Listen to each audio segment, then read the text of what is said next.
आज हम स्टार्ट करने जा रहे हैं अपना एम्प्लॉयबिलिटी स्किल्स का सेकंड चैप्टर और पूरा चैप्टर इसी वीडियो में कवर्ड है। वीडियो पार्ट्स में नहीं आएगी, पूरा चैप्टर इसी वीडियो में मैंने कवर किया है। So the chapter name is self management skills. इस चैप्टर में कुछ भी ऐसा टफ नहीं है जो ना समझ में आए या टफ लगे। मैंने उसको, जो पार्ट टफ भी है, मैंने उसको बहुत इजीली समझाने की कोशिश की है। तो प्लीज बने रहिएगा वीडियो के एंड तक। तो स्टार्ट करते हैं। सबसे पहले हम ये समझते हैं कि सेल्फ मैनेजमेंट का मतलब क्या होता है। As the name suggest, self management means अपने आप को मैनेज करके रखना, अपनी चीजों को ऑर्गेनाइज करके रखना, ताकि हम एग्जाम में गुड मार्क्स स्कोर कर सके। आगे जब हम किसी के एम्प्लॉय बने या हम एम्प्लॉयर बने तो हम चीजों को कैसे ऑर्गेनाइज रखें, कैसे मैनेज करके चलें। तो let's start the chapter. Okay, so the first is introduction. Self-management, which is also referred to as self-control. अगर आपको ये definitions अच्छी लगती हैं तो आप प्लीज अपने एग्जाम में इन definitions को यूज कर सकते हैं और अपने नोटबुक और पेन प्लीज लेके बैठिएगा ताकि आप इनको नोट डाउन कर सके और आपको ये एग्जाम में हेल्प कर सके। So self management is also referred to as self control, यानी कि अपने आप को मैनेज करके रखना, अपने आप को कंट्रोल करके रखना is the self-management skill. It is the ability to control one's emotions, thoughts and behavior effectively in different. इसका मतलब ये है कि जब आप अपने घर में हैं या अपने स्कूल में हैं तो आप अपने बिहेवियर को कैसे कंट्रोल करके रखें, अपने इमोशंस को कैसे कंट्रोल करके रखें, ताकि आप उस पर्टिकुलर सिचुएशन में अपने आप को मैनेज कर सके, अपने आप को ऑर्गेनाइज कर सके।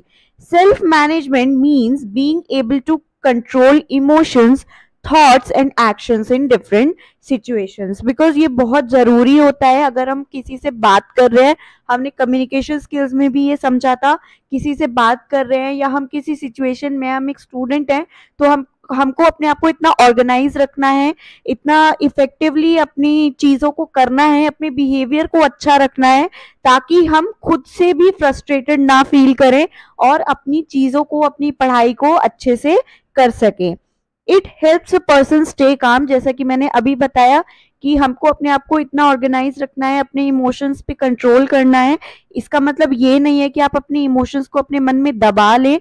इसका मतलब ये है कि आप उस पर्टिकुलर सिचुएशन में कैसा एक्शन लेते हैं, that depends on completely on you. So इसकी वजह से क्या होता है, आपका माइंड काम रहता है, आप क्लियरली सोच पाते हैं कि आपको आगे क्या करना है, आप अच्छे डिसीजंस ले पाते हैं। जबकि आप एडवर्स सिचुएशन में भी हो सकते हैं, कभी कभी ऐसा भी हो सकता है कि सिचुएशन आपके सोचे हिसाब से ना हो, जैसा आपने सोचा था वैसा हमेशा चीजें नहीं चलती हैं। तो अगर कभी ऐसी चैलेंजिंग सिचुएशन या डिफरेंट सिचुएशन आ जाए तो आप अच्छे से सोच पाओ, अच्छे से डिसीजन ले पाओ। It is also called self control and is an important skill for handling stress, क्योंकि एज अ स्टूडेंट भी आपको स्ट्रेस होता है, एग्जाम का, notebook checking and the worksheets etcetera. तो स्ट्रेस को आप हैंडल करना सीख जाओ, प्रॉब्लम्स को सॉल्व करना सीख जाओ। बिकॉज ऐसा नहीं है कि स्ट्रेस सिर्फ स्कूल तक है या एग्जाम का सिर्फ स्ट्रेस होता है, नहीं, आप आगे कहीं पे काम करेंगे तो वर्कलोड भी होता है, वर्क प्रेशर भी होता है, हेल्दी इन्वायरमेंट होता है, फिर भी कभी कभी वर्कलोड आ जाता है ज्यादा। तो उसकी वजह से आपको बिना मतलब का स्ट्रेस ना हो, आप उसको हैंडल कर पाए, कोई भी प्रॉब्लम आपके सामने आके खड़ी हो तो आप उसको सॉल्व कर पाए और अपने गोल पे फोकस रख पाए कि आपका अल्टीमेट गोल क्या है। This includes motivating one self. तो अगर कोई चैलेंजिंग सिचुएशन आ जाती है तो आप अपने आप को मोटिवेट करते रहे, कभी भी अपना मॉरल डाउन ना होने दें, and working towards achieving personal and academic goals. Student with strong self management skills are better at doing certain things well. Because अगर कोई स्टूडेंट डिसऑर्गेनाइज्ड होगा तो उसको समझ में नहीं आएगा कहाँ से शुरू करूँ, कहाँ खत्म करूँ। लेकिन अगर कोई स्टूडेंट ऑर्गेनाइज्ड होगा, नीटली उसकी नोटबुक होंगी, उसके पास सारे मटीरियल्स होंगे, उसने शुरू से ही क्लास में ध्यान दिया होगा, सारे टेस्ट क्लियर किए होंगे, तो एंड में जाके उसको कोई भी स्ट्रेस नहीं होगा। तो it is very important as a student कि आप अपने आप को ऑर्गेनाइज रखें। सो ऑर्गेनाइज रखने के क्या क्या फायदे हो सकते हैं या किस तरह से आप अपने आप को ऑर्गेनाइज कर सकते हो। आप हमेशा पंक्चुअल रहो, अपनी क्लास टाइम पे जाओ, एंड अपनी क्लास में बिल्कुल ध्यान से सुनो, जो भी आपको नहीं समझ आ रहा है तो प्लीज पूछो। So paying attention in the class, obeying elders, आप अपने बड़ों की बात मानो, बिकॉज वो आपको जो भी बोलते हैं आपके भले के लिए बोलते हैं। कोई भी पेरेंट्स अपने बच्चों का बुरा नहीं चाहेंगे, हमेशा अच्छा ही चाहते हैं। हाँ, सर्टेन थिंग्स ऐसी होती हैं जहाँ पे आपका माइंडसेट और उनका माइंडसेट क्लैश कर जाता है, लेकिन आप प्लीज उनसे बात करो, अपनी प्रॉब्लम्स क्लियर करने की कोशिश किया करो, ना कि उनसे झगड़ा करो। वर्किंग विद डिसिप्लिन, एक शेड्यूल बनाओ और उसके हिसाब से डेली काम करो। In order to do well at work and life in general, one must be able to manage and improve oneself in various skills. So आपने ये तो जरूर सुना होगा कि there is always a room for improvement. ऐसा नहीं है कि हर कोई perfect होता है या आप एकदम expert हो जाओगे एकदम से सब चीज में, नहीं। You learn by doing things. तो चीजों को करते रहो, मैनेज करना सीखो और अपने आप को improve करना सीखो, ताकि आपको मैनेज करने में इजी हो, अपना बिहेवियर, अपने इमोशंस कंट्रोल करने में इजी हो। इंक्लूड टाइमलाइनेस, मींस अपने चीजों पे पंक्चुअल रहो, अपनी डेडलाइंस पे स्टिक रहो, डिसिप्लिन रहो।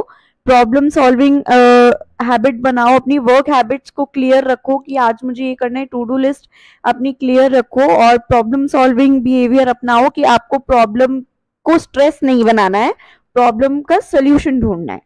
To manage oneself, a person needs to develop the following. So अभी हमने पढ़ा कि कैसे हम अपने आप को, क्यों जरूरी होता है सेल्फ मैनेजमेंट और सेल्फ मैनेजमेंट होता क्या है। तो हम अपने आप को मैनेज एक्चुअली कर कैसे सकते हैं।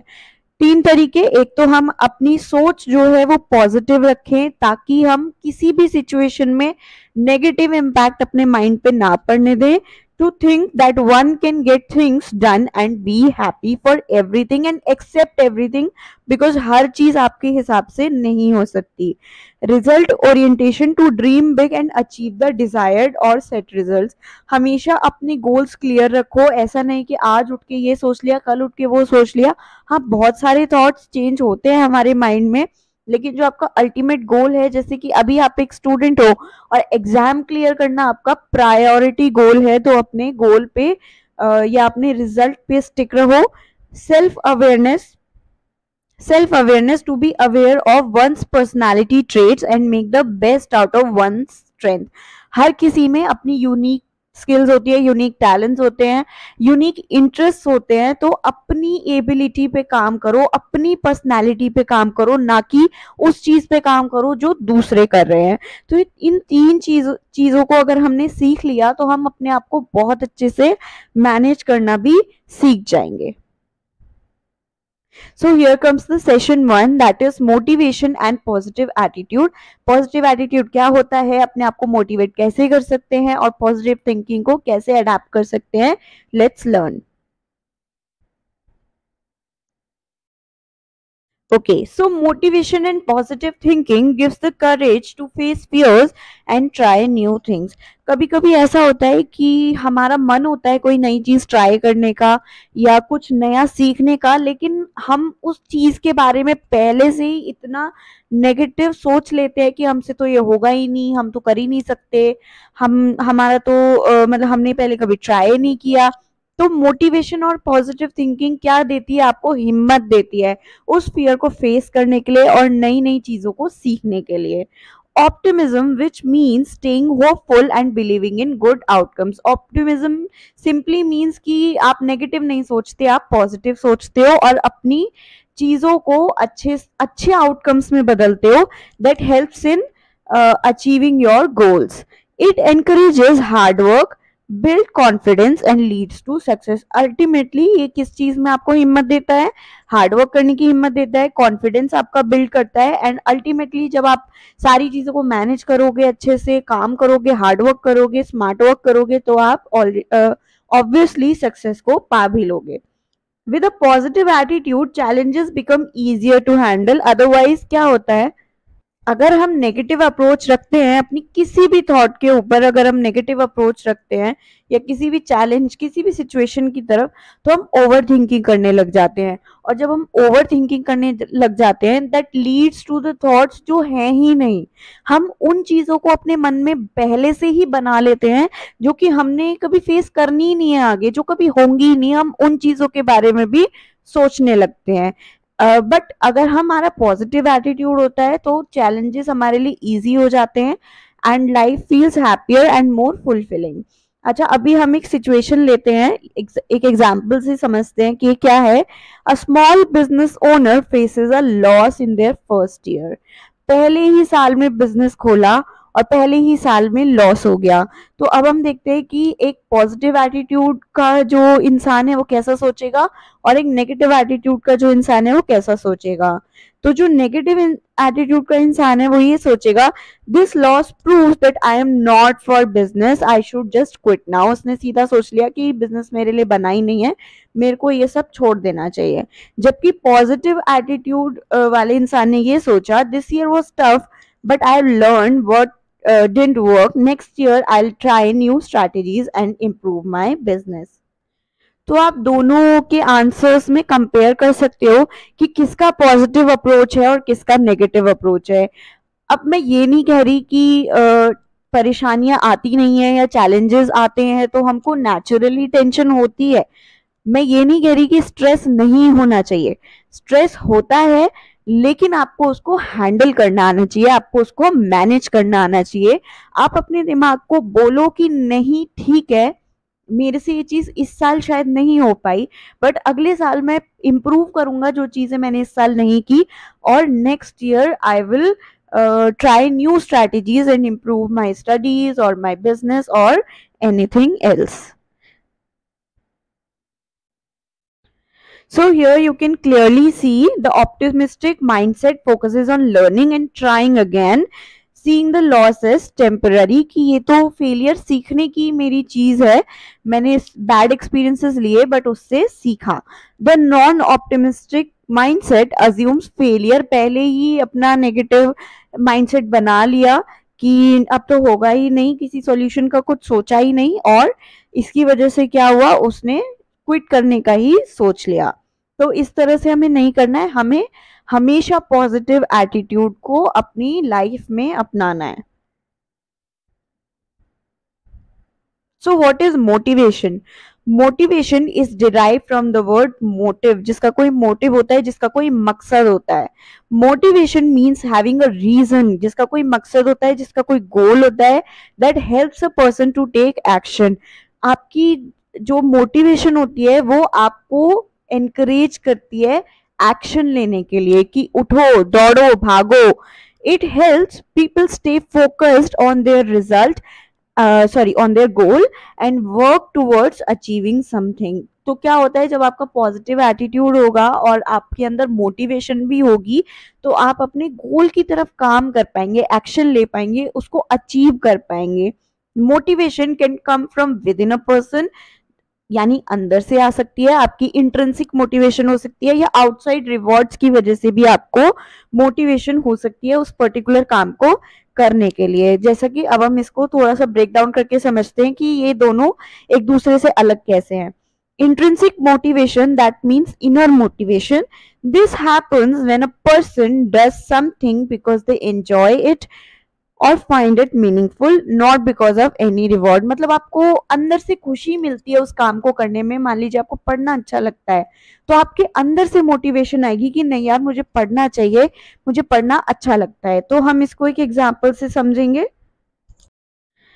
इसको एक एग्जाम्पल से, यहाँ पे दो एग्जाम्पल्स दिए हुए हैं मैंने। A student reads books because they love learning new things. आपने क्यों पढ़ना शुरू किया? क्योंकि आपको पढ़ना अच्छा लगता है, तो वो आपकी इनर मोटिवेशन है। An artist paints because it makes them happy. ठीक है।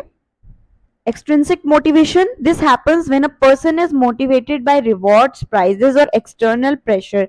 जैसे कि आपके स्कूल में कोई क्विज कंपटीशन है और उसमें कोई रिवॉर्ड मिलने वाला है और आप उस क्विज के लिए बहुत अच्छे से तैयारियां कर रहे हो, तो वो एक एक्सट्रिंसिक मोटिवेशन हुआ कि आप उस रिवॉर्ड के लिए कर रहे हो. So a student studies hard to win a scholarship. And another example is an employee works overtime to get a bonus in his company. So ये एग्जाम्पल थे. आई होप समझ में आ गया होगा. अगर नहीं आया तो प्लीज कमेंट डाउन बिलो. आगे कंटिन्यू करते हैं. अब हमने मोटिवेशन पढ़ लिया. मोटिवेशन क्या होता है, पॉजिटिव एटीट्यूड क्या होता है. अब positive attitude means looking at life with hope and confidence. मतलब आपके दिमाग में कोई होप हो, कोई कॉन्फिडेंस हो, चीजों को देखने का नजरिया अच्छा हो. It helps a person stay happy, क्योंकि अगर आप पॉजिटिव चीजें सोचोगे तो आपको अंदर से खुशी मिलेगी. Build good relationships and make better decisions. क्योंकि अगर मान लीजिए आपके दिमाग में नेगेटिव थॉट्स चल रहे हैं और आपका बिल्कुल नेगेटिव अप्रोच है, तो आपको सब लोग गलत ही लगेंगे. अगर आप किसी से बात भी करोगे तो आपको वो इंसान भी गलत ही लगेगा. लेकिन अगर आप का पॉजिटिव एटीट्यूड है कि नहीं यार, इसने इस वे में नहीं कहा होगा, मे बी मेरी भलाई के लिए मेरे पेरेंट्स मेरे को समझा रहे हैं, तो आप अपने रिलेशनशिप्स को भी मेंटेन कर पाओगे, अपने वर्क लाइफ को भी मैनेज कर पाओगे. So positive attitude is very important for life. Okay. People with positive attitude do not give up easily, क्योंकि उनके अंदर से मोटिवेशन भी आती है. अगर आपको पॉजिटिव एटीट्यूड है ना, तो आपको अच्छे थॉट्स भी आएंगे, अच्छी मोटिवेशन भी आएगी. And they find ways to move forward even in difficult situations. It also improves both mental and physical health, because mental health आज के ज़माने में हेल्दी होना बहुत ज़रूरी है. सो इट इज़ इम्पॉर्टेंट कि आप हमेशा पॉजिटिव रहें. Examples of a positive attitude: a student fails a test but says, I will study harder and do better next time. A player loses a match but thinks this is a chance to learn and improve. A person gets stuck in a traffic but stays calm and listens to music instead of getting angry. Having a positive attitude makes life so much easier and helps in achieving success. And एक बात और, अगर आपका positive attitude होगा तो कभी भी over thinking आपको नहीं होगी. नेक्स्ट चलते हैं. So this chapter is just about कि आप अपने आप को कैसे मैनेज कर सकते हैं. बहुत इजी है, इसमें कुछ भी ऐसा टफ नहीं है. Ways to maintain positive attitude: start the day with a morning routine. मतलब आप अपने आप को पॉजिटिव कैसे रख सकते हो. आप अपना मॉर्निंग रूटीन से स्टार्ट करिए. अपने आप को पॉजिटिव चीजें बोलिए, स्माइल करते रहिए and think about the task to be accomplish during for the day. Tension नहीं लेनी है किसी भी चीज की. अपने टास्क को एक बाय एक करके खत्म करना है. और मान लीजिए आपको किसी चीज में डिफिकल्टी हो रही है, तो प्लीज अपने पेरेंट्स की और टीचर्स की हेल्प लें. Feed the mind with positivity. Read motivation books. Listen to music with uplifting lyrics. Watch inspiring movies, etc. Be proactive. A proactive person decides how one must feel regardless of what may be going around or what the day may bring. मतलब आप proactive रहो, positive रहो. आपको इस चीज से मतलब नहीं होना चाहिए कि आज का मेरा दिन कैसा होने वाला है. टेंशन नहीं लेनी किसी भी चीज की. Just go with the flow. Focus on constructive and positive thinking. Do not approach life with problems, approach it with solution. Problems तो देखो आएंगी ही, challenges आएंगे ही. आप लाइफ की किसी भी सिचुएशन में हैं, लाइफ इज नॉट ईजी. किसी भी सिचुएशन में लाइफ इज नॉट ईजी. एक 6 महीने के बच्चे के लिए भी जिंदगी ईजी नहीं होती, आपके लिए भी ईजी नहीं है, एक अडल्ट के लिए भी ईजी नहीं होती. तो अपने प्रॉब्लम्स को, अपनी चैलेंजेस को कैसे सॉल्यूशंस में कन्वर्ट करना है, उस चीज पे ध्यान देना है. Learn from failures. ऐसा नहीं है कि जिंदगी में आप हमेशा जीतोगे ही, कभी कभी हारोगे भी, और उससे बैड एक्सपीरियंस से आपको सीखना चाहिए. Learn to focus on the present. Negativity mostly stems out from anxiety of the past और द फ्यूचर इवेंट्स. कि आप पास्ट में सोचो, अरे मेरे बहुत खराब मार्क्स आए थे, मैं इस बार भी कुछ नहीं कर पाऊंगा, मैं कितनी भी मेहनत कर लूं, मेरे को एग्जाम सेंटर में जाके सब मैं भूल जाता हूँ. नेगेटिव थॉट्स नहीं रखने हैं. या आपको फ्यूचर इवेंट्स के चक्कर में भी कभी कभी ओवर थिंकिंग होने लगती है, नेगेटिविटी आने लगती है कि अरे एग्जाम रिजल्ट क्या आएगा, मेरे पेरेंट्स मुझे बहुत मारेंगे, बहुत डांटेंगे. नहीं, ये सब आपको नहीं सोचना है. बस अपने गोल पे काम करना है. अगर आप फोकस्ड रहोगे, पॉजिटिव रहोगे, तो रिजल्ट भी अच्छा आएगा. Move towards your goals and dream. Be cheerful and work. Some other ways you can practice in your daily life to maintain positive attitude. That is, you can exercise daily and breathe fresh air. सुबह सुबह जब आप उठते हैं, school के लिए तैयार होते हैं, तो 5 मिनट, सिर्फ 5 मिनट अपने आप को दीजिए और फ्रेश एयर में जाके उसको मतलब बालकनी में जाके फ्रेश एयर लीजिए, ताकि आपको पूरे दिन एक्टिव रखने में हेल्प करे. And you can also do meditation and yoga. Deep breathing to improve blood circulation. कोई हार्डकोर कार्डियो करने के लिए नहीं बोल रहा है, आप सिंपली बैठ के अपनी ब्रीथ पे फोकस कर सकते हैं. लंबी सांसें लीजिए, लंबी सांसें छोड़िए, तो उससे क्या होगा, आपका ब्लड सर्कुलेशन इंप्रूव होगा और आपकी बॉडी रिलैक्स होगी. इवन आप एक्टिव भी फील करेंगे. हेल्दी डाइट, ईट बैलेंस डाइट. अभी आपके बोर्ड्स चल रहे हैं, चलो आपने पूरा साल कुछ भी खाया है चलेगा, लेकिन अभी आपके बोर्ड्स चल रहे हैं, तो अपने माइंड को काम रखने के लिए डेली फ्रूट्स खाइए and a healthy diet maintain करिए. Stay organised, keep the notes in order, complete assignments on time. अपना एक शेड्यूल बनाइए जिसके हिसाब से आप पढ़ सकते हैं. आपके पास ऑलरेडी डेट शीट है, आप उसके हिसाब से तैयारी कीजिए. आपकी जितनी भी लीव्स हैं बीच में, एग्जाम्स के बीच बीच में जितनी भी प्रिपरेशन लीव्स हैं, प्लीज उसमें भी अपना एक शेड्यूल बनाइए कि आपको ऐसा नहीं है 20-20 घंटे पढ़ने की जरूरत है. अपना एक प्रॉपर शेड्यूल बनाएंगे, ऑर्गेनाइज रखेंगे अपने आप को, तो बहुत आसानी से आप गोल को अचीव कर पाएंगे. और इवन पॉजिटिव रहना भी इस सिचुएशन में जरूरी है. Adequate, sleep at least 7 hours. That helps the body and mind to recharge for the next day. Holiday and breaks. अब holiday पे तो इस टाइम नहीं जा सकते हैं, but obviously you can take small breaks and give yourself small rewards, जिसकी वजह से आपको मोटिवेशन रहे पढ़ने की और अपने बोर्ड्स को अच्छे से देने की. Importance of a positive attitude. क्यों रखना चाहिए पॉजिटिव एटीट्यूड, हम क्यों रखें? अ positive attitude help students face challenges with confidence. अब आपको चैलेंजेस तो किसी भी सिचुएशन में फेस तो करना ही पड़ेगा, लेकिन पॉजिटिव एटीट्यूड अगर आप रखेंगे या अपने माइंड में पॉजिटिव थॉट्स रखेंगे, तो आप में एक अलग ही कॉन्फिडेंस आएगा. For example, if exam results are not as expected, staying hopeful and working harder for the next one is important, because life यहाँ पे खत्म नहीं हो जाती है, आगे भी हमें पढ़ाई करनी है, आगे भी चीजें करनी है. और एग्जाम्स सिर्फ आपकी एकेडमिक्स के नहीं होते, लाइफ भी आपके काफी सारे एग्जाम्स लेती है, तो आपको हर एग्जाम के लिए रेडी रहना चाहिए. Okay, so let's move further. Understanding stress and how to manage it. अब मैंने आपको बताया कि स्ट्रेस होना गलत नहीं है, स्ट्रेस होता है. कभी कभी हम लोग एंग्शियस फील करते हैं, किसी चीज को लेकर डर जाते हैं, लेकिन उस डर को कैसे हैंडल करना है, ओवरकम करना है, वो आपको आना चाहिए. So how to understand that you are having stress and how to manage it.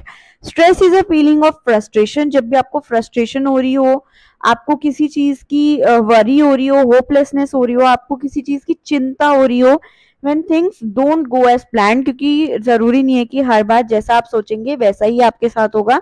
तो managing stress helps in overcoming challenges, कि आप उसको मैनेज किस तरह से कर रहे हैं, आप इतनी डिफिकल्ट सिचुएशन में भी पॉजिटिव कैसे रह रहे हैं.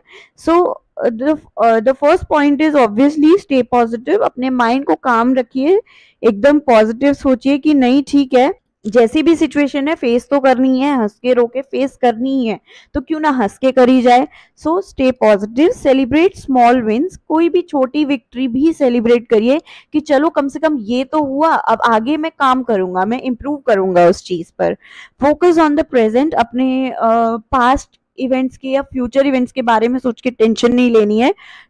Okay, so you can talk to your dear ones. क्योंकि हम कई बार ऐसा होता है कि हम अंदर ही अंदर किसी चीज को लेके बहुत ज्यादा परेशान हो रहे होते हैं, तो अगर हम किसी से इस बारे में बात कर लेते हैं तो उसी से हमारी आधी प्रॉब्लम खत्म हो जाती है. You can practice meditation and yoga. अगर आपको कोई भी चीज परेशान करिए, बस अपनी आंखें बंद कीजिए, लंबी लंबी सांसें लीजिए, breathe in and breathe out. उससे ही आपकी क्या होगी, बॉडी एंड माइंड काफी रिलैक्स हो जाएगा. Remind yourself of your progress कि नहीं, आप आगे तो बढ़ रहे हैं। किसी भी सिचुएशन में ऐसा नहीं है कि आप एक जगह पर स्टक हैं, आप आगे तो बढ़ रहे हैं। तो आप अपने माइंड को बार बार रिमाइंड कीजिए कि नहीं, प्रोग्रेस तो हो रही है, ठीक है, इम्प्रूवमेंट तो हो रही है, and that is really important. By managing stress effectively and maintaining a positive attitude, one can overcome any challenge and achieve heights in career. Managing stress effectively help one maintain a healthy work life balance, क्योंकि इसको maintain करना बहुत जरूरी है। क्योंकि कभी कभी work pressure इतना हो जाता है, कभी कभी लाइफ इतनी चीजें कर देती है कि हम पे बहुत प्रेशर आ जाता है। तो जरूरी है कि आप मोटिवेटेड रहें, पॉजिटिव एटीट्यूड रखें और स्ट्रेस को मैनेज करना सीखें। ओके, इसको हम और एक स्टोरी एग्जांपल से समझते हैं। एक स्टूडेंट है रिया, जो कि ग्रेड 10th में पढ़ती है और उसके बोर्ड के एग्जाम्स आने वाले हैं। उसने पूरा साल कोई पढ़ाई नहीं की, कुछ नहीं किया, सिर्फ इधर उधर की बातें करी है और अपना एंटरटेनमेंट किया है। लेकिन अभी क्या है, अभी एग्जाम्स आने वाले हैं and she is very unorganised. उसको समझ नहीं आ रहा है कहाँ से शुरू करूँ, कहाँ खत्म करूँ। उसने जिसकी वजह से वो काफी कंफ्यूज्ड है, फ्रस्ट्रेटेड है, वरिड है और उसको बिल्कुल आइडिया नहीं है कि मुझे आगे क्या करना चाहिए। सो उसने ट्राई भी किया, काफी पढ़ने का, चीजें करने का काफी ट्राई किया, बट जब उसको पता ही नहीं है कि कहाँ से शुरू करना है, कहाँ खत्म करना है, कैसे अपने आप को ऑर्गेनाइज रखना है, जिसकी वजह से वो काफी फ्रस्ट्रेटेड और इरिटेटेड हो गई है। लेकिन उसने इस चैलेंजिंग सिचुएशन में भी अपने आप को मोटिवेटेड रखा, पॉजिटिव एटीट्यूड रखा, जिसकी वजह से उसको एक थॉट आया कि क्यों ना वो एक शेड्यूल बनाए और उसके हिसाब से पढ़े। तो उसने अपना एक शेड्यूल बनाया, उसके हिसाब से पढ़ाई की and she did really well in her exams. तो इसमें हमने ये समझा कि स्ट्रेस तो होता ही है, चैलेंजिंग सिचुएशंस आती ही हैं। अगर आप एक गुड स्टूडेंट है तो बेशक आपको ऐसा चैलेंज नहीं आएगा, आपको कोई दूसरे टाइप का चैलेंज आएगा, लेकिन चैलेंज आता ही है। आप उसको, स्ट्रेस को मैनेज कैसे करते हैं, चैलेंज को ओवरकम कैसे करते हैं, that is the self management skill जो आपको सीखनी चाहिए। So let's move further with the session 2, that is result orientation. हमने स्टार्टिंग में 3 वेज पढ़े थे, जिसमें कि हमने पॉजिटिव एटीट्यूड एंड मोटिवेशन कर लिया है। Now comes result orientation, that is session 2 और the point number 2. So what is meant by result oriented or the result orientation? Okay, so result orientation means focusing on achieving a goal rather than just taking the steps taken to reach it. इसका मतलब है कि अपने result पे, अपने गोल पे focused रहना, rather than कि आप स्टेप्स पे या प्रोसेस पे ध्यान दे रहे हैं। It is about knowing what needs to be done and taking the right actions to succeed. Means अपने रिजल्ट पे ध्यान देना है, अपनी चीजों पे ध्यान देना है कि मैं कैसे एक्शंस लूं उस रिजल्ट को पाने के लिए। Result orientation describes an individual or organization that focuses on outcome and the steps needed to be taken to achieve them, like to produce a product or deliver a service. First line में गलती है, first line आप लोग consider मत कीजिएगा, क्योंकि हमको steps पे भी ध्यान देना होता है। अगर हम किसी रिजल्ट पे जाना चाहते हैं तो ऑब्वियसली हमें उसके स्टेप्स पे भी ध्यान देना होगा कि हमें कौन कौन से एक्शंस लेने चाहिए ताकि हम अपनी चीजों को इम्प्रूव करते जाएं और रिजल्ट की तरफ बढ़ते चले जाएं। So example 1, a student wants to score 90% in exams. Instead of just studying randomly, they make a study plan or they make a schedule, revise regularly and practice previous papers. By staying focused on the goal, they achieve the desired result. तो अपने result पे तो वो focused रहे ही कि मुझे अच्छे marks लाने हैं, लेकिन उन्होंने इस चीज पे भी ध्यान दिया कि अच्छे मार्क्स कैसे लाने हैं। अपने शेड्यूल बनाया, रिवाइज किया, प्रीवियस ईयर क्वेश्चन पेपर्स किए, सैम्पल क्वेश्चंस किए, अपने टीचर्स से अपने डाउट्स क्लियर किए। सो इस तरह से हमें अपने गोल की तरफ अपना माइंड क्लियर रखना चाहिए। Example 2, a sales person has a monthly sales target. Instead of just waiting for consumers or customers, they actively reach out to new clients, follow up on leads and improve their sales pitch. सिर्फ बैठ के इंतजार करने से और मक्खी मारने से कुछ नहीं होता है, आपको उठ के एक्शंस भी लेने पड़ते हैं। तो एग्जाम्पल 2 हमें यही समझा रहा है कि अपने मंथली सेल्स टारगेट को पूरा करने के लिए एक सेल्स पर्सन ने क्या किया, अपनी न्यू क्लाइंट्स पे रीच आउट किया, उनका फॉलो अप लिया और अपनी सेल्स पिच को इंक्रीज किया. This helps them meet their target on time. Why is it important? Result oriented रहना क्यों इम्पोर्टेंट है? ताकि आप प्रोएक्टिव रह सकें, अपनी चीजों को मैनेज कर सकें और गोल्स को अचीव कर सकें. Let's move further now. How to become result oriented. अब हमने ये तो पढ़ लिया रिजल्ट ओरिएंटेशन क्या होता है, क्यों इंपॉर्टेंट होता है, करना कैसे आखिर. तो अब हम ये पढ़ते हैं. अपने गोल्स को सेट कर लीजिए क्लियरली कि आपको करना क्या है. अपने ऑब्जेक्टिव्स को क्लियर रखिए. Define what you want to achieve.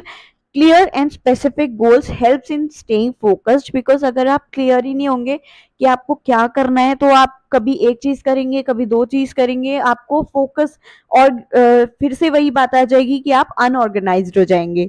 Make an action plan. An action plan describes the way a person or an organisation will meet the set objectives. Means first point में आपने जो भी objectives बनाए हैं, जो भी आपको मीट करने हैं, तो उसके हिसाब से एक प्रोसेस बनाइए, प्लान बनाइए, ताकि आप ऑर्गेनाइज रह सकें और उसको फॉलो कर सकें. It consist of several actions and changes that need to be made. मान लीजिए आपके प्री बोर्ड्स में मार्क्स अच्छे नहीं आए हैं, कोई बात नहीं, आप एक प्लान बनाइए और उस चीज पे काम कीजिए कि प्री बोर्ड्स में अच्छे नहीं आए, अब मुझे क्या इंप्रूवमेंट करनी है. Identify what changes are required. क्या इंप्रूवमेंट करनी है, कौन हेल्प करेगा, क्या चेंजेस होने चाहिए, कैसे होंगे वो चेंजेस, और रिसोर्सेस क्या चाहिए मुझे. जैसे कि व्हाट चेंजेस तो हमें पता है, हमें अपनी पढ़ाई को इम्प्रूव करना है. प्री बोर्ड्स में मार्क्स अच्छे नहीं आए बट हमें बोर्ड्स में लाने हैं. कौन हेल्प कर सकता है? आजकल तो बहुत सारी ऐसी चीजें हैं, आपके पेरेंट्स, आपके टीचर्स, आपके फ्रेंड्स हेल्प कर सकते हैं, और बहुत सारे यूट्यूब टीचर्स भी हैं जो आपकी हेल्प कर सकते हैं. ऑनलाइन भी आप क्लासेस ले सकते हो. When and how the changes will happen. अभी इसी वक्त अगर मैं पढ़ना शुरू करूं तो मैं अपने बोर्ड्स में एक अच्छा स्कोर ला सकता हूँ. And how the changes will happen. जब मैं करना शुरू करूंगा तभी चेंजेस आएंगे. And what resources are needed. मुझे बुक्स चाहिएंगी, मुझे प्रैक्टिस क्वेश्चन सेट्स चाहिएंगे. तो उस हिसाब से आप पूरा एक एक्शन प्लान बनाइए, जिसके हिसाब से आप उसको फॉलो कर सकें और उसके हिसाब से आप चल सकें और गुड मार्क्स स्कोर कर सकें. ऐसा नहीं है प्लान बना के छोड़ दिया और अपने ही मन मर्जी से सब कुछ कर रहे हैं. use the right resources. Identify the tools and materials required to achieve your goal. For example, if you want to score 70% in an exam, ensure you have the right books and the study materials. Seek guidance. Talk to mentors, your teachers or seniors who can guide you who can guide you कि किस तरह के questions exam में आते हैं और आपको किस तरह से पढ़ाई करनी चाहिए. Track progress. Keep a calendar कि आपने कल क्या किया, आपने आज क्या किया. आप अपनी डेली रिमाइंड कीजिए अपने माइंड को कि कल मैंने ये किया था बट आज मुझे और इम्प्रूव करना है, और चीजें करनी है. Work hard and stay motivated. ये तो हमने अभी पहले सेशन में पढ़ाई कि पॉजिटिव एटीट्यूड और मोटिवेटेड रहना कितना जरूरी है. Let's move further. What is goal setting. Goal setting helps us to decide. इसका सिंपली मतलब यही है कि अपने गोल्स को सेट रखो, ऑब्जेक्टिव्स क्लियर रखो.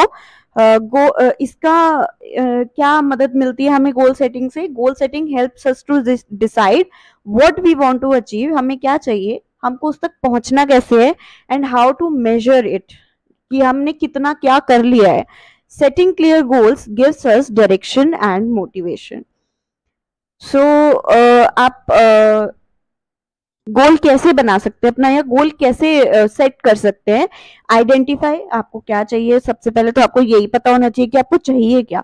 Understand the impact. इसकी वजह से आपकी लाइफ में क्या चेंज आएगा, पॉजिटिव नेगेटिव क्या हो सकता है आपकी लाइफ में, और आप उसको इम्प्रूव कैसे कर सकते हैं. इसका एग्जाम्पल है, if a business aims to improve customer satisfaction, it might focus on better service and quick responses. But agar if a delivery service want to speed up its process, it may optimize routes and use better tracking system. तो इसका मतलब ये, जिस तरह का आपका गोल होगा उसी तरह के आपकी चीजों पे इम्पैक्ट पड़ेगा. अगर आपने सोचा है 90% मार्क्स लाने हैं और उस हिसाब से अगर आप काम कर रहे हैं तो इम्पैक्ट भी उसी हिसाब से पड़ेगा. लेकिन अगर आपने 70% का गोल रखा है तो उसी टाइप का इम्पैक्ट आपके गोल पे पड़ेगा. अपने गोल को अचीव करने के लिए आप स्मार्ट एब्रीविएशन का यूज कर सकते हैं, स्मार्ट एक्रोनिम का यूज कर सकते हैं, जिसकी हेल्प से आप अपने गोल को सेट कर सकते हैं basically. So S here mean specific, be specific about your goal. अभी हम इसको थोड़ा और डिटेल में पढ़ेंगे। M means measurable, your goal should be measurable. A means achievable, ऐसा नहीं कि अचीव ही नहीं हो सकता, ऐसा इम्पॉसिबल गोल सोच लिया है हमने। आर मीन्स रियलिस्टिक, रियलिस्टिक होना चाहिए, आज की दुनिया में रहना चाहिए हमको, ऐसा नहीं दुनिया से भारी हमने कुछ सोच लिया है। एंड टी मीन्स टाइमली, हमको अपनी गोल के लिए पंक्चुअल होना चाहिए और डेडलाइन पे स्टिक करना चाहिए, ऐसा नहीं है कि कभी भी कर रहे हैं, जब सुबह उठ के मन कर रहा है तब कर रहे हैं। So the first is specific, your goal should B clear and well defined. ऐसा नहीं है कि आज कुछ बोल रहे हैं कल कुछ बोल रहे हैं, समझ ही नहीं आ रहा है कि गोल में है क्या। गोल इतना कंफ्यूजिंग है कि उसमें समझना ही, उसमें ढूंढना पड़ रहा है कि एक्चुअली आप चाहते क्या है। सो इसका एग्जाम्पल है, instead of saying I want to get better and at math, you should say I will practice algebra for 30 minutes every day. तो आप एक इनडायरेक्ट वे में बोल रहे हैं कि मैं मैथ्स में इम्प्रूव करने की कोशिश करूंगा। कितना इम्प्रूव, कैसे इम्प्रूव, क्या करोगे उसके लिए, तो आपको वो भी मेंशन करना जरूरी है ताकि आपका गोल जो है वो एकदम स्पेसिफिक रहे। अब ऐसा होता है कि लाइफ में हम तो ये चीजें अपने माइंड में सोचे होते हैं, बट जब आप कहीं एक ऑर्गेनाइजेशन में काम करेंगे तो आपको ये सब क्लाइंट्स को लिख के भेजना होगा, तो इसीलिए आपको ये सब चीजें अभी समझनी जरूरी है। आपको लग रहा होगा कि ये सब इतना कौन सोचता है, इतना कौन लिखता है, इतना तो हम अपने माइंड में भी सोच सकते हैं, इतना पूरा स्पेसिफिक होना क्यों जरूरी है। हम अपने माइंड को कहेंगे कि I will get better at math, तो उसी से हमें समझ में आ जाएगा कि हमें क्या करना है। लेकिन नहीं, अगर आप कोई गोल सेट करें कि हम आप क्लाइंट को अगर भेज रहे हैं कि हम इतने टाइम में आपका ऑर्डर कंप्लीट करके दे देंगे, तो आपको स्पेसिफिकली अपना सब कुछ लिख के देना पड़ेगा कि हम उसके लिए प्रोडक्शन में और पीआर टीम में हायरिंग करेंगे, या प्रोडक्शन में ये चेंजेस करेंगे, या हम अपनी लेबर को ओवर टाइम हायर करेंगे, जो भी करेंगे। तो आपको अपनी गोल पे स्पेसिफिक रहना है। द नेक्स्ट इज मेजरेबल, आपका गोल मेजरेबल होना चाहिए। For example, I want to score 90% in my next maths test, instead of just saying I want to improve my grades. कितना इम्प्रूव करना है वो मेजरमेंट ही नहीं है, तो क्या समझ में आएगा इससे। आपको मेजरेबल एक रखना पड़ेगा कि हम 90% सेल्स अचीव कर लेंगे इस टाइम पे, तो आपको ये चीज एज एन एम्प्लॉय बहुत काम आएगी। The third is action oriented, you need a plan, you need to plan the steps to achieve your goal. For example, if your goal is to get fit, your action steps could be exercise 30 minutes daily and avoid junk food and drink more water। means actions भी आपके plan में होने चाहिए कि आप उसके लिए क्या एक्शन लोगे, अपने गोल को अचीव करने के लिए क्या एक्शन लोगे। दो एक्शंस इसमें यहाँ बताए हुए हैं, एक तो मैं 30 मिनट डेली एक्सरसाइज करूंगी और जंक फूड को अवॉइड करूंगी। द नेक्स्ट इज रियलिस्टिक, ऐसा नहीं है कि कुछ भी आउट ऑफ द वर्ल्ड सोच लिया, अपनी गोल को रियलिस्टिक और अचीवेबल रखना बहुत जरूरी है। Instead of I will learn a new language in a week, say I will learn 20 new words every week. Next is timely, set a deadline so that you can keep your goal on track। So I will complete my science project by next Friday। अपने आप को एक deadline दो और उस पे stick। Okay, now let's start with the session 3। अभी तक हमने अपने 2 सेशंस कंप्लीट किए जो कि थे maintaining the positive attitude and motivation and result orientation. अब हम अपना सेशन 3 करने जा रहे हैं, दैट इज सेल्फ अवेयरनेस, कि आप खुद को जानो, खुद को पहचानो, अपनी स्ट्रेंथ्स पे काम करो, अपनी वीकनेसेस पे काम करो। तो अपने आप को अवेयरनेस यानी कि अपने आप के बारे में कैसे जानना है, how to be self aware. Understanding self awareness, self awareness means knowing your self, बस अपने आप को जानना ही सेल्फ अवेयरनेस है। Your needs, your desires, your habits, your behaviour and your emotions, ताकि आप उनको इफेक्टिवली कंट्रोल कर पाओ और उनको मैनेज कर पाओ। तो मैनेज करने के लिए पता तो होना चाहिए ना कि आपके इमोशंस, आप किसी पर्टिकुलर सिचुएशन में कैसे रिएक्ट करते हो, आपको करना भी चाहिए या नहीं करना चाहिए। तो उसके लिए सबसे पहले तो आपको अपने आप को जानना ज़रूरी है। सो इसको हम एक शॉर्ट स्टोरी से समझते हैं। A monk sees a man riding a fast moving horse। monk यानी कि एक साधु देखता है कि एक आदमी एक फास्ट मूविंग हॉर्स पे राइड कर रहा है। वो मॉन्क जो होता है वो पूछता है उस आदमी से कि आप कहाँ जा रहे हैं, where are you going. The man replies I don't know, ask the horse. अब इस सिचुएशन में आप सोचिए कि जो इंसान उस हॉर्स पे कहीं जा रहा है उसको यही नहीं पता कि मैं जा कहाँ रहा हूँ, बस हॉर्स जहाँ ले जा रहे हैं वहां जा रहे हैं। This story shows when we are not self aware, हमको पता ही नहीं है अपने बारे में कि हमको कैसे घोड़े को कंट्रोल करना है, कैसे उसको अपनी स्ट्रेंथ बनाना है, कैसे उस पे राइड करके कहीं पहुंचना है। We may go in any direction without purpose, कोई पर्पस नहीं है, बस चले जा रहे हैं चले जा रहे हैं। Just like the man who lets the horse decide his path. So why is self awareness important? खुद को जानना क्यों जरूरी है? It helps us understand ourselves better, ताकि हम अपने इमोशंस को कंट्रोल कर सके, बेटर डिसीजंस ले सके, अपने आप को ऑर्गेनाइज कर सके, अपनी हेल्दी रिलेशनशिप्स बना सकें, लोगों से फ्रेंडशिप्स कर सकें। Being self aware means taking charge of your own life. आपने अपने लाइफ की कमान अपने हाथ में ले लिया instead of letting things control you. मैं हमेशा अपने स्टूडेंट्स को एक एग्जांपल से इस चीज़ को समझाती हूँ कि आपको कैसे अपनी सेल्फ अवेयरनेस होनी चाहिए या कैसे अपनी लाइफ को कंट्रोल करना आना चाहिए। आप इमेजिन कीजिए आप कोई मूवी देख रहे हैं, कोई भी आपकी फेवरेट मूवी या कोई भी आपका फेवरेट गाना मैं कहती हूँ।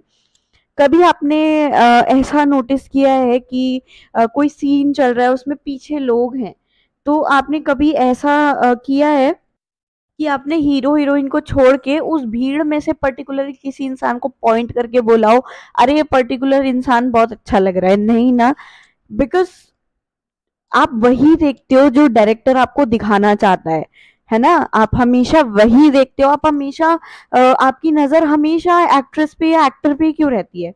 बिकॉज डायरेक्टर आपको वही दिखाना चाहता है, वो जो दिखाना चाहता है आप वही देखते हो। मैं अपने स्टूडेंट्स को हमेशा बोलती हूँ, be the director and actor of your life. आप लोगों को वही दिखाओ जो आप दिखाना चाहते हो, और आप अपनी लाइफ को खुद कंट्रोल करो, खुद उसके एक्टर बनो। आपको पता होना चाहिए कि मेरी लाइफ किस डायरेक्शन में जानी चाहिए, मैं लोगों को क्या दिखाऊंगा या मैं खुद को मुझे क्या दिखाना है, कैसे मुझे अपने आप को पॉजिटिव रखना है, और खुद ही उसमें एक्ट करो। किसी और को मत बोलो कि आपकी लाइफ कंट्रोल करे, क्योंकि अगर आप सिर्फ एक एक्टर बन जाओगे और दूसरे को अपनी लाइफ का डायरेक्टर बना लोगे तो वो आपको कंट्रोल करने लगेगा कि नहीं ऐसे एक्टिंग नहीं करनी, वैसे करनी है। नहीं, आपको अपनी लाइफ का डायरेक्टर और एक्टर दोनों बनना है। अगर आपको मेरी ये बात अच्छी लगी हो तो प्लीज मुझे कमेंट डाउन करके जरूर बताइएगा, क्योंकि मैं अपने स्टूडेंट्स को हमेशा ये बात बोलती हूँ कि इस तरह से आप हमेशा अपनी लाइफ को कंट्रोल कर पाएंगे, अपनी चीजों को मैनेज कर पाएंगे और किसी और का इन्वॉल्वमेंट उसमें नहीं होगा।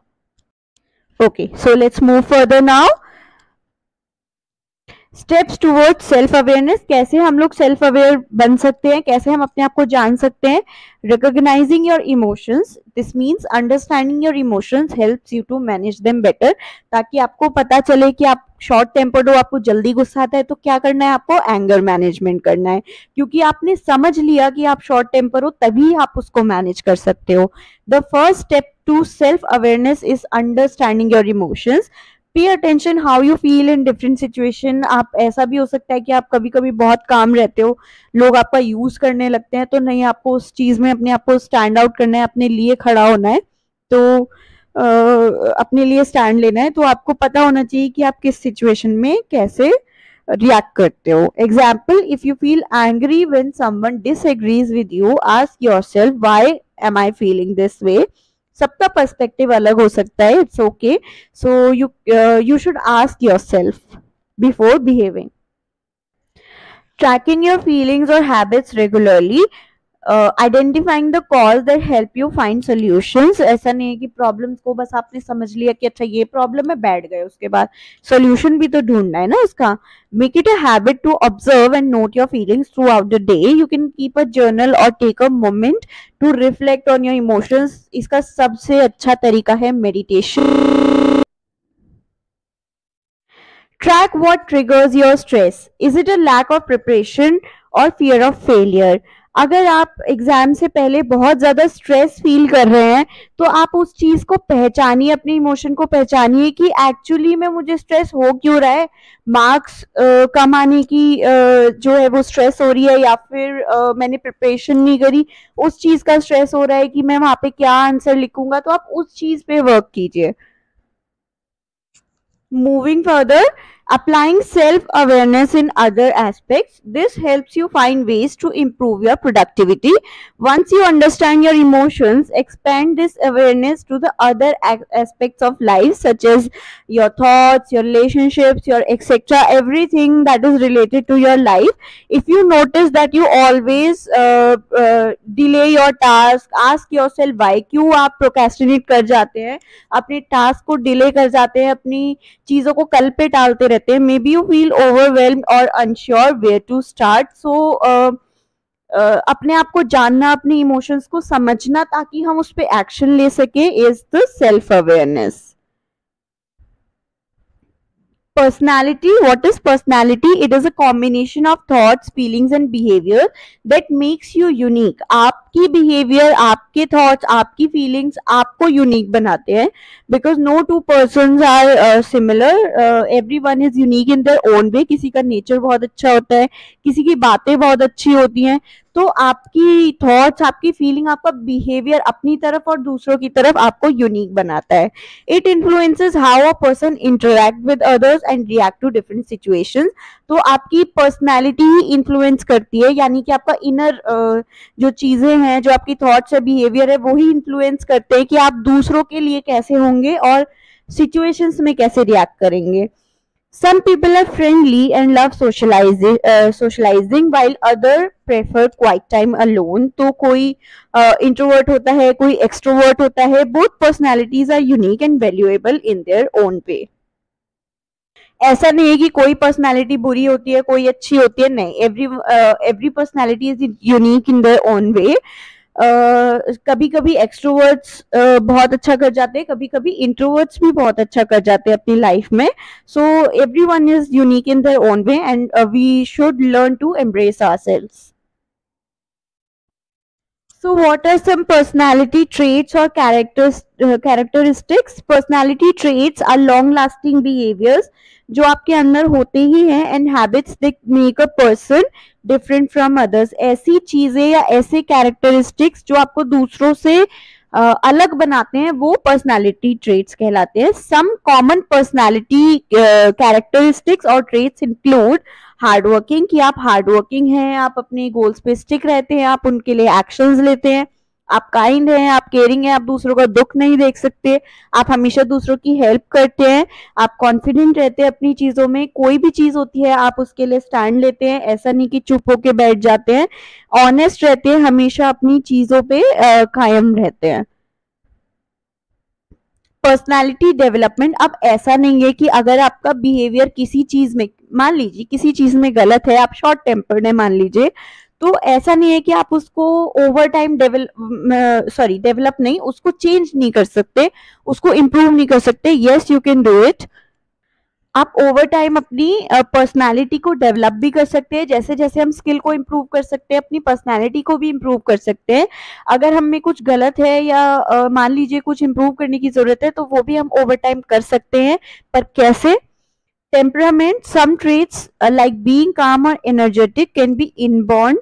कई बार ऐसा होता है कि आप पहले से ही बहुत एनर्जेटिक रहते हैं या काम रहते हैं। कभी कभी ऐसा भी होता है कि वो आपको जेनेटिकली मिला है, बट ओवर टाइम आप इसको डेवलप भी कर सकते हैं। Character, moral values and ethics shapes a persons character. Environment, family, friends, आप किस तरह के एनवायरमेंट में रहते हैं, पॉजिटिव, नेगेटिव, तो वो आपकी थिंकिंग पे, आपकी पर्सनालिटी में कहीं ना कहीं झलक ही जाता है। A shy student who practices public speaking and gains confidence over time is developing their personality. ऐसा नहीं है कि अगर आप इंट्रोवर्ट है तो आप उस चीज को अपनी पब्लिक स्पीकिंग को डेवलप नहीं कर सकते, बिल्कुल कर सकते हैं, और विद टाइम आप इस पे काम करके कॉन्फिडेंस गेन कर सकते हैं। Why is personality development important? This helps in building strong relationships and improve oneself and the communication skills. It helps in personal growth and increases self confidence. By developing positive personality, one can achieve success and maintain good relationships. उसके लिए अपने आप को जानना बहुत जरूरी है, पहले आपको पता होना चाहिए कि आप कैसे हैं और आपको क्या क्या इम्प्रूव करना है अपने अंदर, तभी आप आगे एक्शन ले पाएंगे.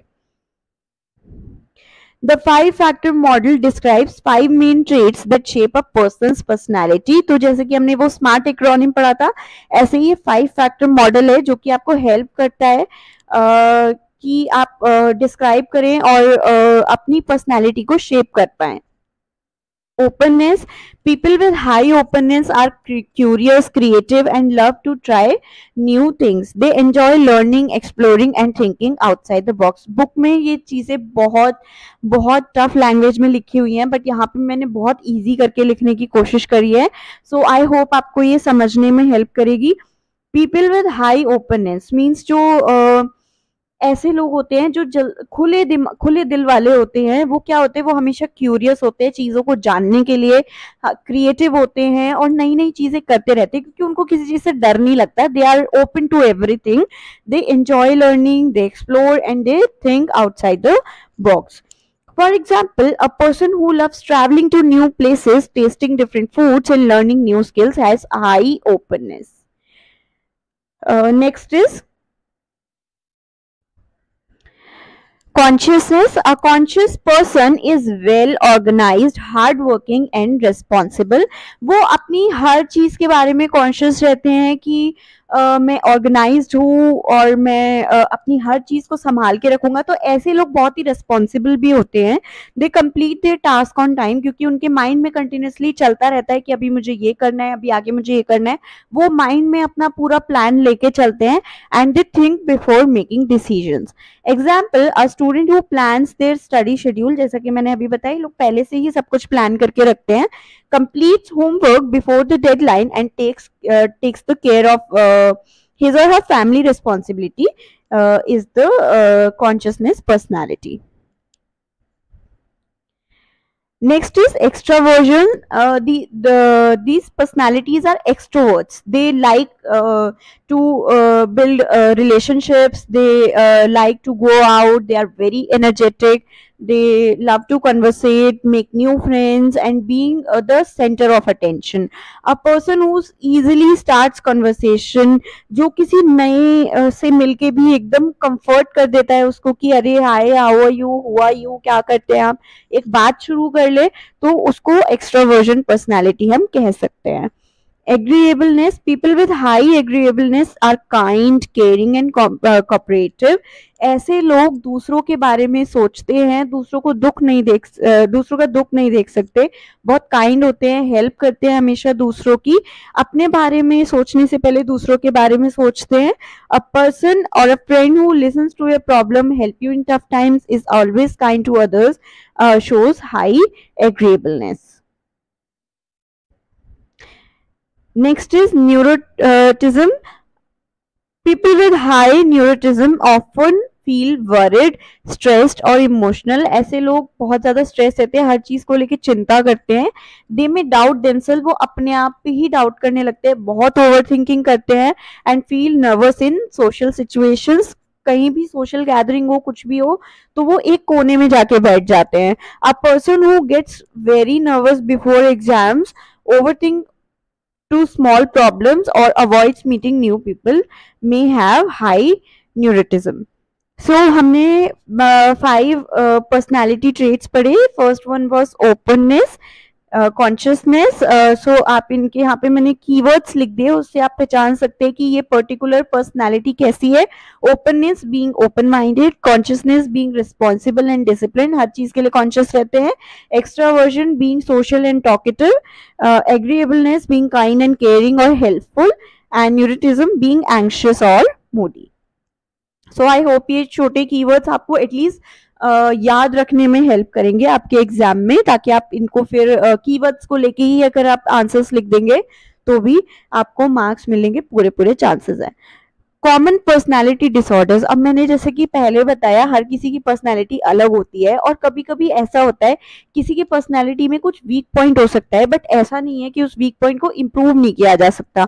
तो हम उन वीक पॉइंट्स के बारे में, हम ये डिसऑर्डर वर्ड सिर्फ यहाँ पे मेडिकल उससे लगाया गया है, बट हम इसको sorry as a weak point consider करेंगे कि एक पर्सनैलिटी में क्या वीक पॉइंट है, उसको कैसे इंप्रूव किया जा सकता है, वो भी हम आगे डिस्कस करेंगे। So common personality disorder are mental health condition where a person think, feel and behave in a way that is unhealthy and difficult to change, but ऐसा नहीं कि इसको बिल्कुल चेंज ही नहीं किया जा सकता। yes, हम अपनी पर्सनालिटी को ओवर टाइम डेवलप कर सकते हैं। these pattern last for a long time and cause problem in relationships and daily life। अब मुझे पता है बहुत सारे बच्चे इनमें बहुत कंफ्यूज होते हैं, बहुत ज़्यादा कंफ्यूज होते हैं, बिकॉज बुक लैंग्वेज में ये बहुत टफ लिखा हुआ है, कुछ समझ नहीं आता है, बट मैंने यहाँ पे इसको एग्जाम्पल से और थोड़ा शॉर्ट करके लिखने की कोशिश की है ताकि आपको इजीली समझ में आ सके। So let's start with the cluster A, that is suspicious personality disorder.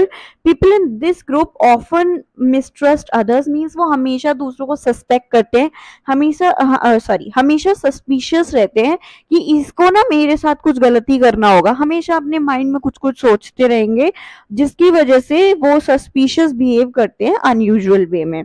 So the first one is paranoid personality disorder. ये हमेशा दूसरों को डिस्ट्रस्ट करते हैं, दूसरों पे कभी भरोसा नहीं करते। People with this disorder do not trust anyone, even their friends and family. They often believe that others want to harm or deceive them. इसका मतलब ये होता है कि उनको हमेशा ही लगता है ये मेरे खिलाफ हमेशा ही कोई ना कोई गेम प्लान करता रहता है और इसको ना इसका हमेशा ही रिजल्ट होगा कि मैं नीचे गिर जाऊं या मेरे मार्क्स अच्छे ना आए या मेरे को कोई हार्म पहुंच जाए। सो इसको एक एग्जांपल की हेल्प से समझेंगे। Raj always thinks his colleagues are plotting against him even when they are just having a normal conversation. कभी कभी ऐसा होता है आपका कोई दोस्त आपका थोड़ा आपसे मजाक करता है, बट स्टिल आपको ये लगता है कि वो आपके अगेंस्ट कुछ करना चाहता है, बट ऐसा होता नहीं है क्योंकि आपकी पर्सनैलिटी में ही वो चीज बैठ गई है, इसलिए आपको ऐसा लगता है। He avoids teamwork and gets angry easily। ऐसे लोग ऑब्वियसली जब दूसरों पे भरोसा ही नहीं करते तो दूसरों पे गुस्सा भी जल्दी हो जाते हैं।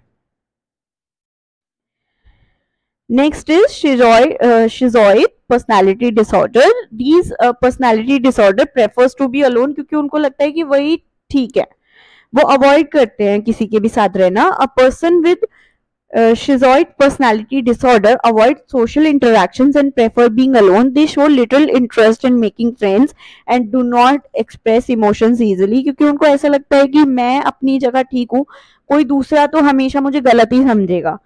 For example, Ria does not like talking to people and avoid family gatherings. She spends most of her time reading books alone and does not feel the need for company. क्योंकि उसको ऐसा लगता है कि अगर वो फैमिली गैदरिंग में खड़ी होगी तो वो कुछ बोल नहीं पाएगी, लोग उसको गलत समझेंगे। तो ऐसी जो पर्सनालिटी डिसऑर्डर होता है वो अकेले रहना प्रेफर करता है। लेकिन ऐसा नहीं है, अगर आप बाहर जाके किसी से खुल के बात करोगे तो हर कोई बुरा नहीं होता है। I know some people are just not acceptable, but हर कोई ऐसा नहीं होता है। सो बट अगर किसी की पर्सनैलिटी में ही वो चीज बैठ गई है, so that is known as the schizoid personality disorder. Schizotypal personality disorder, believing in strange ideas. People with this disorder believes in unusual things and often misinterpret situations. They may believe they have special powers and that their thoughts can control events. ऐसे personality disorder को ये लगता है कि वो दूसरों को control कर सकते हैं, उनके पास ये पावर है कि वो चीजें कंट्रोल कर सकते हैं, बट ऐसा नहीं होता।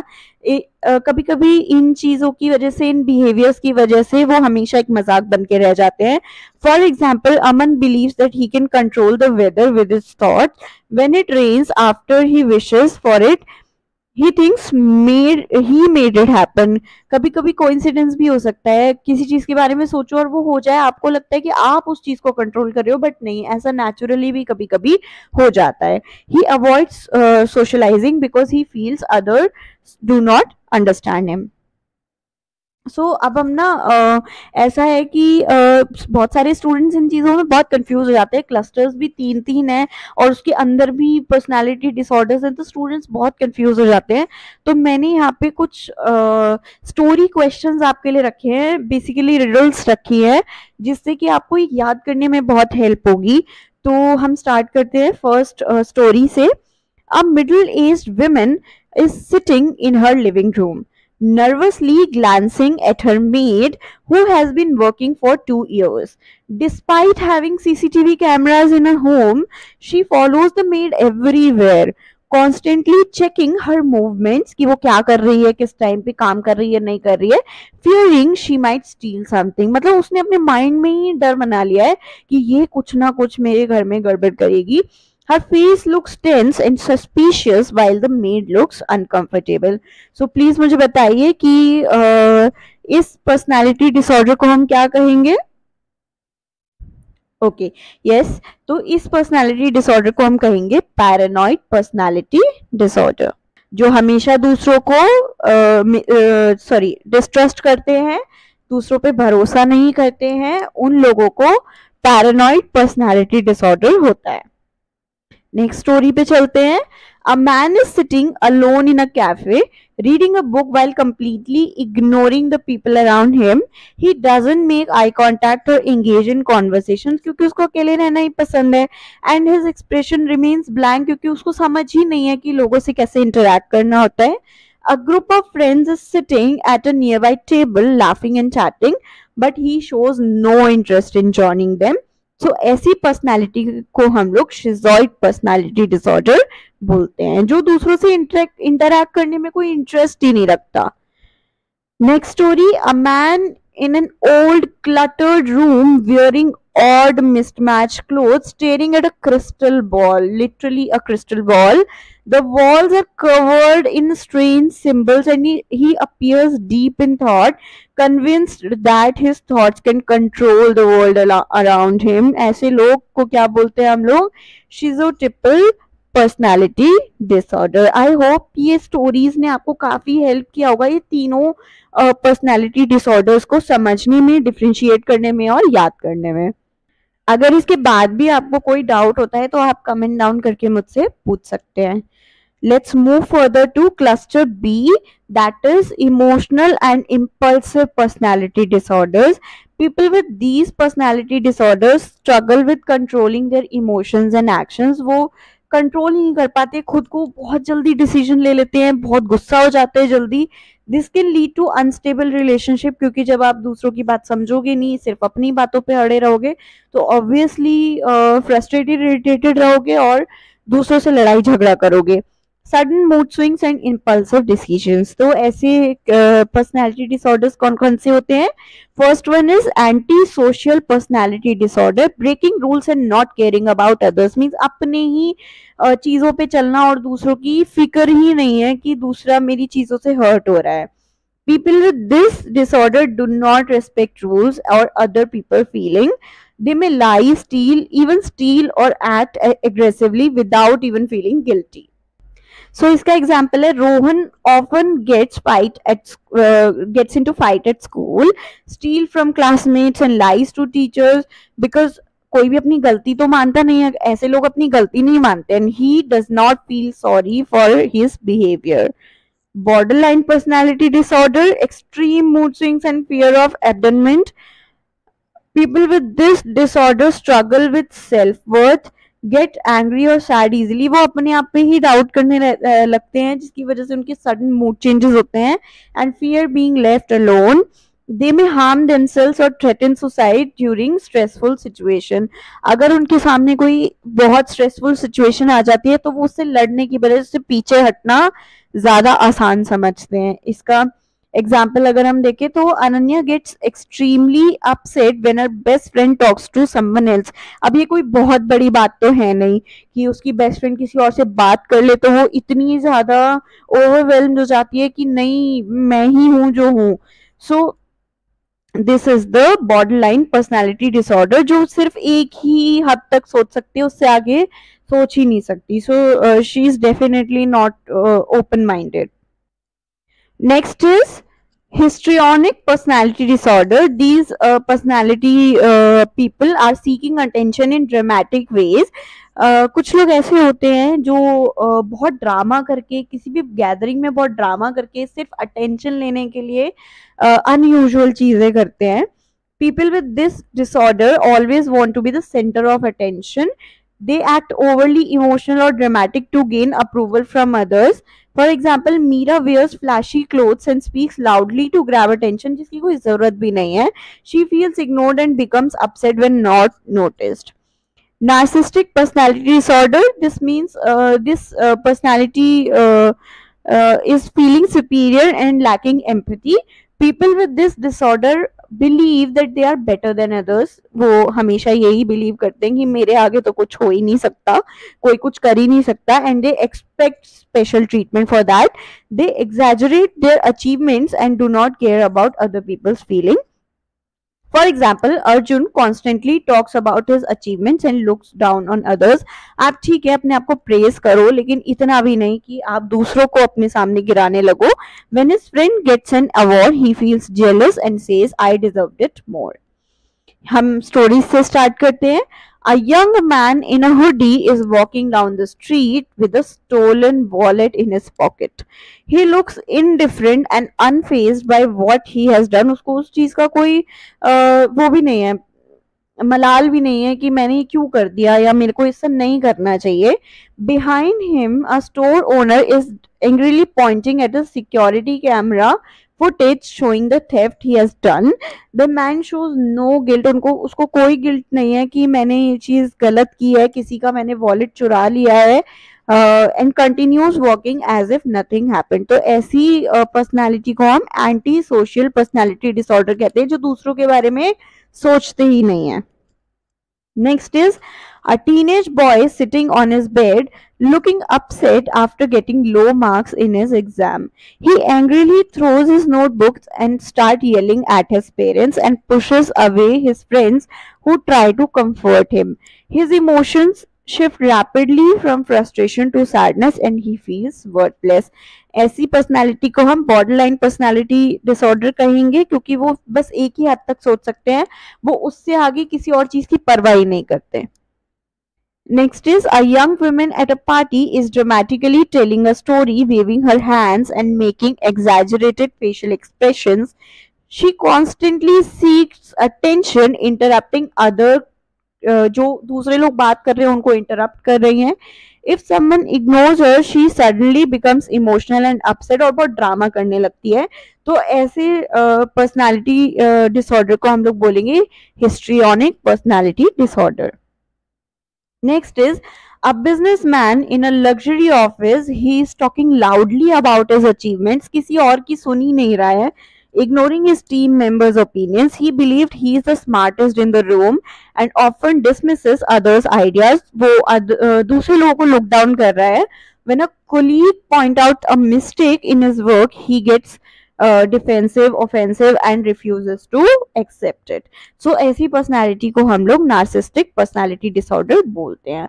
Let's come to the cluster C, that is the last cluster of the personality disorders. So cluster C says anxious personality disorders. People with these disorders constantly feel anxious, scared or worried about the things that are happening in their lives and relationships.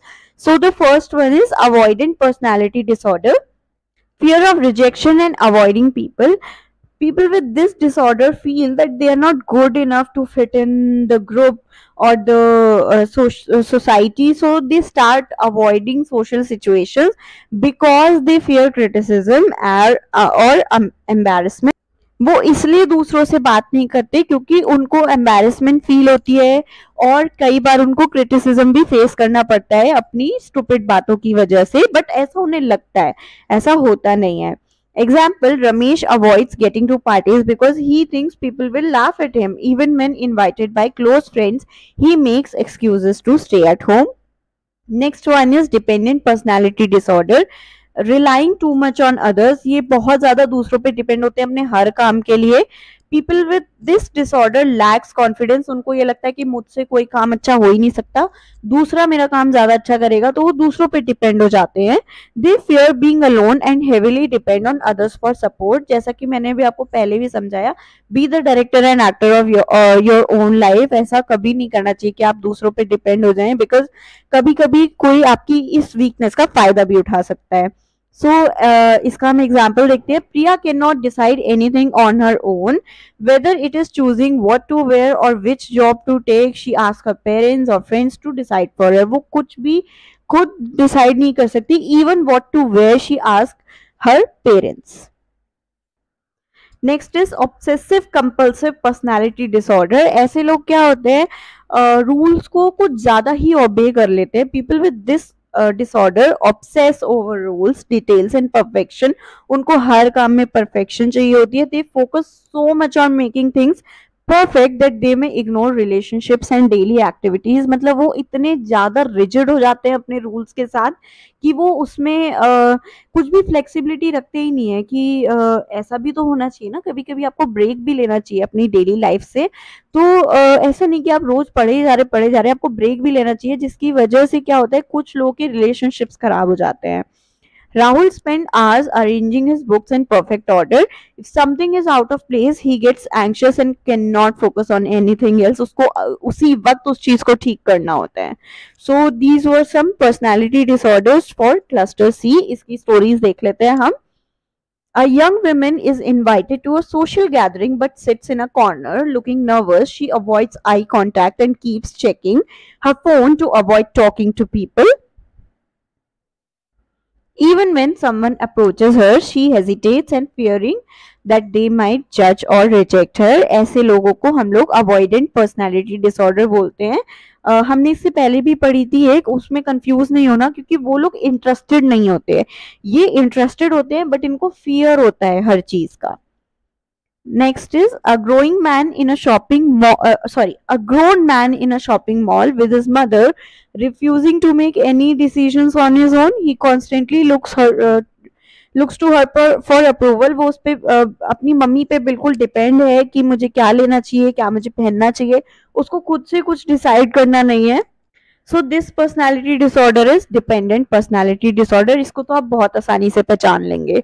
Next is a woman is cleaning her kitchen, washing her hands repeatedly even though they are already clean, she scrubs at the same spot. मतलब इनको ना हर चीज perfect चाहिए होती है, सब चीज अपनी जगह पर चाहिए होती है। अगर कुछ भी इधर उधर हुआ या कुछ एक छोटी सी भी चीज इनको दिखी तो ये बहुत एंग्शियस हो जाते हैं। So this is obsessive compulsive personality disorder.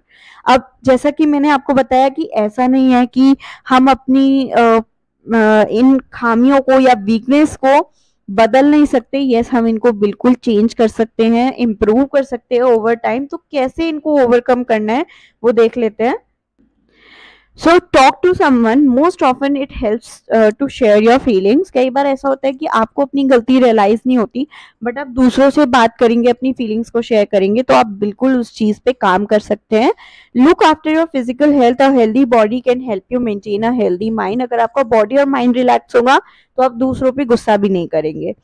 Build confidence in your ability to handle difficult situations. Engage in hobbies, आप अपने माइंड को उस चीज में एंगेज करिए जो आपको करना अच्छा लगता है। ये एक थेरेपी की तरह एक्ट कर सकता है आपके लिए। Stay positive by choosing words like challenges instead of problems, because life में प्रॉब्लम्स अगर आप फेस करते हैं तो उनका सोल्यूशन ढूंढना भी जरूरी है। तो उसको प्रॉब्लम्स कहने की बजाय अगर आप चैलेंज की तरह देखेंगे तो वो एक पॉजिटिविटी भर देगा आपके माइंड में।